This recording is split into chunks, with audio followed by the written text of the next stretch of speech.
তার একটা প্রস্তুতি রয়েছে।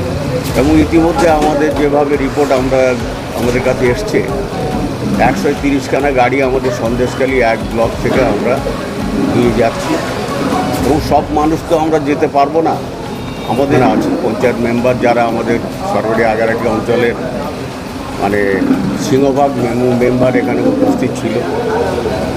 এবং আমরা সেই প্রস্তুতি সভার আয়োজন করে আমরা সেই প্রস্তুতি সভার যে মমতা ব্যানার্জির যে প্রকল্প, অভিষেক বন্দ্যোপাধ্যায়ের যে চিন্তাভাবনা, আমরা সেইগুলো এখানে মানুষের কাছে তুলে ধরেছি। এবং আগামী দিনে 21 তারিখে আমরা যাতে ব্যাপকভাবে লোক যায় তার একটা প্রস্তুতি রয়েছে।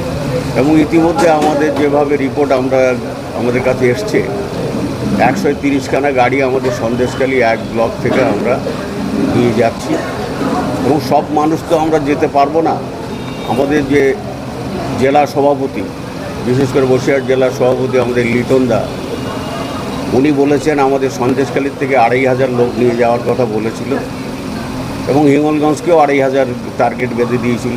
তো আমার মনে হয় আমাদের সন্দেশখালী 1 থেকে বোধহয় 2500 লোক বোধহয় চলে যাবে, আর 2 নম্বর তো আছেই। তো তারাও প্রস্তুতি নিচ্ছে যাবে।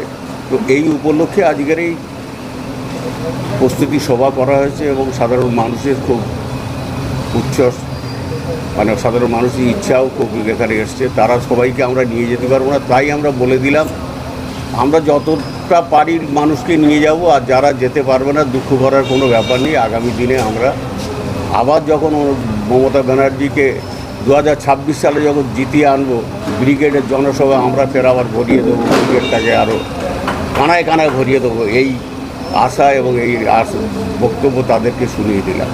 তো 26-এ বিধানসভায় বিজেপি আমার মনে হয় যেটা আগামী দিনে যে হাওয়াটা তুলেছিল, সেই হাওয়াটা কিন্তু ফিকে হয়ে গেছে।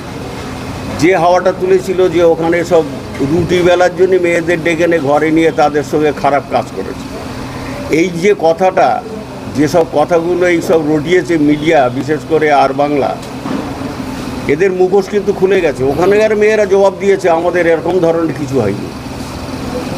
তো রাজনীতি করতে গেলে কিছু কিছু ত্রুটি বিচ্যুতি থাকবে, কিন্তু তাই বলে এই যে মহিলাদের নিয়ে যে নোংরা রাজনীতি বিজেপি খেললো, এইটা সেই সময় লোকসভায় কিছু মানুষ খেয়েছে।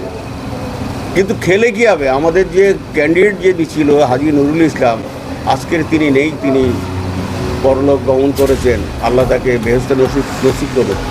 3.5 লাখের ভোটে, বেশি ভোটে কিন্তু সে জিতেছে। তাহলে জবাবটা তো সেখানে আমরা সন্দেশখালী এবং আমাদের বসিরহাট লোকসভা আমরা দিয়ে দিয়েছি। তা আর বিজেপি সম্পর্কে আর কী বলবো, বিজেপি এখানে কোনো ফ্যাক্টর নেই আমাদের কাছে।